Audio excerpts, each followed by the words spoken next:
जय गुरु जी, शुक्राना गुरु जी की प्यारी प्यारी संगत को भी जय गुरु जी। वैसे तो मैं बहुत समय से शिव महापुराण का पाठ कर रही हूँ, लेकिन आज गुरु जी का आदेश हुआ कि मैं शिव महापुराण का पाठ आप सब के साथ साझा करूँ। मुझे लगता है शायद किसी संगत को इसकी ज़रूरत है।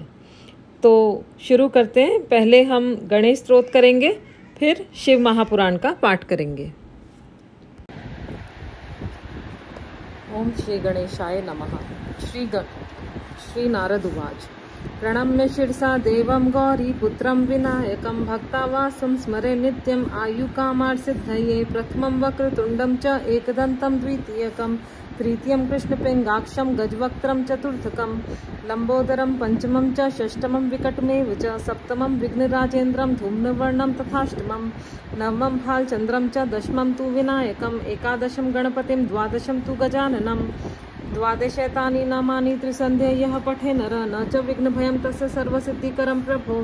विद्यार्थी लप्ते विद्यां धनार्थी लप्ते धनं पुत्रार्थी लप्ते पुत्रान् मोक्षार्थी लप्ते गतिं जपेत गणपति स्तोत्रं षड्विमासे फलं लभेत संवत्सरेण सिद्धिं च लप्ते नात्र संशयः।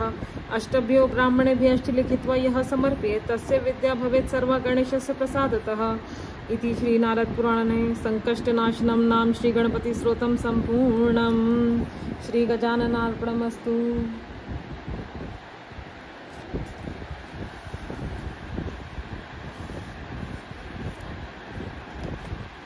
संन्यास ग्रहण की शास्त्रीय विधि। गणपति पूजन, होम, तत्व शुद्धि, सावित्री प्रवेश, सर्व संन्यास और दंड धारण आदि का प्रकार। स्कंद कहते हैं वामदेव तदनंतर मध्याह्न काल में स्नान करके साधन अपने मन को वश में रखते हुए गंध, पुष्प और अक्षत आदि पूजा द्रव्यों को ले आए और नैऋत्य कोण में देव पूजित विघ्न राज गणेश जी की पूजा करें। गणानाम त्वाम इत्यादि मंत्र से विधि पूर्वक गणेश जी का आवाहन करें। आवाहन के पश्चात उनके स्वरूप का इस प्रकार ध्यान करना चाहिए। उनकी अंग कांति लाल है, शरीर विशाल है, सब प्रकार के आभूषण उनकी शोभा बढ़ा रहे हैं। उन्होंने अपने कर कमलों में क्रमशः पाश, अंकुश, अक्षमाला तथा वर नामक मुद्राएं धारण कर रखी हैं। इस प्रकार आवाहन और ध्यान करने के पश्चात शंभुपुत्र गजानन की पूजा करके खीर, पुआ, नारियल और गुड़ आदि का उत्तम नैवेद्य निवेदन करें। तत्पश्चात तांबुल आदि से उन्हें संतुष्ट करके नमस्कार करें और अपने अभीष्ट कार्य की निर्विघ्न पूर्ति के लिए प्रार्थना करें। तदनंतर अपने गृह सूत्र में बताई हुई विधि के अनुसार औपासनाग्नि में आज्य भागान हवन करके अग्नि देवता संबंधी यज्ञ विषयक स्थाली पाक होम करना चाहिए। इसके बाद भू स्वाहा इस मंत्र से पूर्णाहुति होम करके हवन का कार्य समाप्त करें। तत्पश्चात आलस्य रहित हो अपराहल काल तक गायत्री मंत्र का जप करना चाहिए।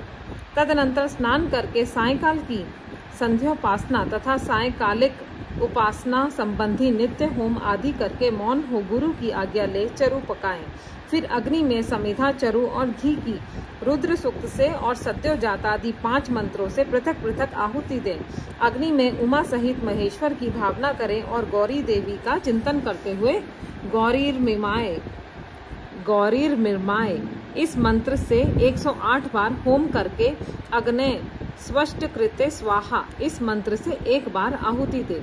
इस प्रकार मंत्र से हवन करने के पश्चात विद्वान पुरुष अग्नि से उत्तर में एक आसन पर बैठे, जिससे नीचे कुशा, उसके ऊपर मृग चर्म और उसके ऊपर वस्त्र बिछा हुआ हो। ऐसे सुखद आसन पर बैठकर मौन भाव से सुस्थिर चित्त हो जागरण पूर्वक ब्रह्म मुहूर्त आने तक गायत्री का जप करता रहे। इसके बाद स्नान करे। जो जल से स्नान करने में असमर्थ हो वह भस्म से ही विधि पूर्वक स्नान करे। फिर उस अग्नि पर ही चरु पकाकर उसे घी से तल करे।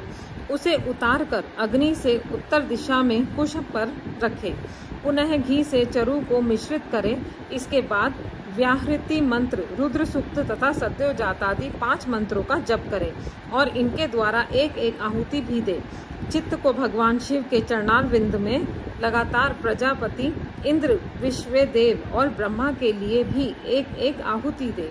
इन सब के नाम के आदि में और ओम और अंत में नमः स्वाहा जोड़कर चतुर्थ्यंत उच्चारण करें, यथा ओम प्रजापतिये नमः स्वाहा इत्यादि। तत्पश्चात पुण्याह वाचन कराकर अग्ने स्वाहा इस मंत्र से अग्नि के मुख में आहुति देने तक का कार्य संपन्न करें। फिर प्राणाय स्वाहा इत्यादि 5 मंत्रों द्वारा घृत सहित चरु की आहुति दे। इसके बाद अग्ने स्वष्ट कृते स्वाहा बोलकर एक आहुति दे। तदनंतर फिर रुद्र सूक्त तथा ईशानादि 5 मंत्रों का जप करें। महेश आदि चतुर्व्यूह मंत्रों का भी पाठ करें।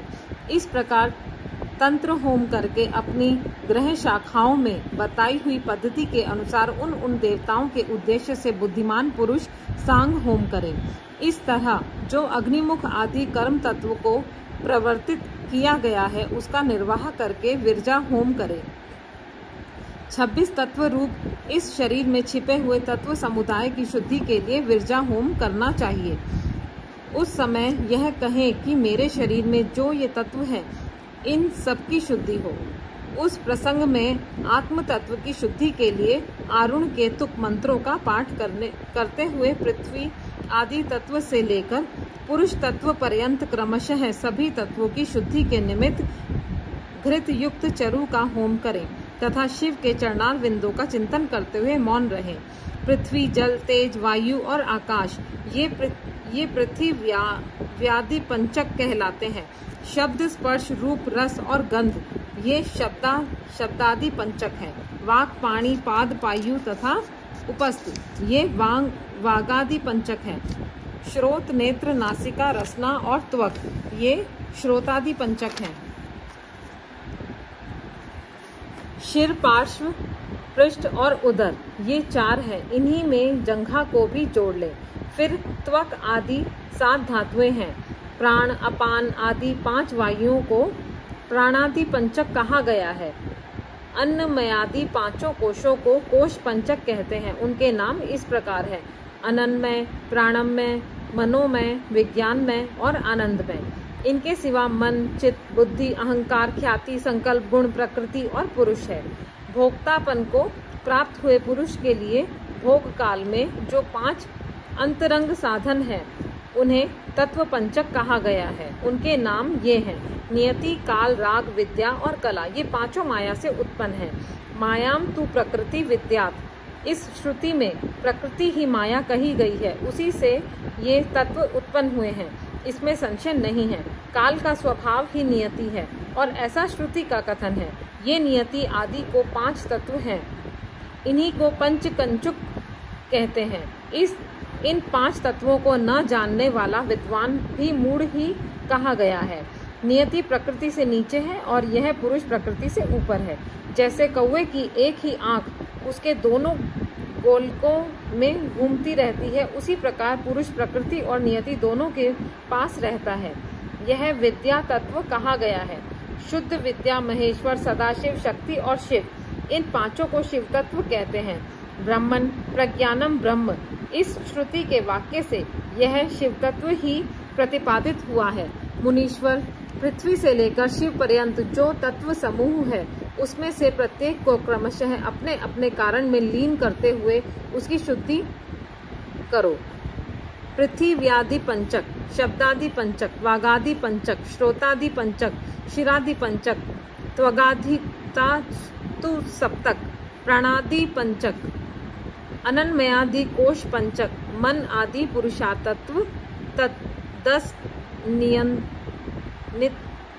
नियत्यादि तत्व पंचक अथवा पंचक चुक और 11 शिव तत्व पंचक, ये 11 वर्ग हैं। इन 11 वर्ग संबंधी मंत्रों के अंत में परस्मै शिव ज्योतिषे इदम न मम, इस वाक्य का उच्चारण करें। इसके द्वारा अपने उद्देश्य का त्याग बताया गया है।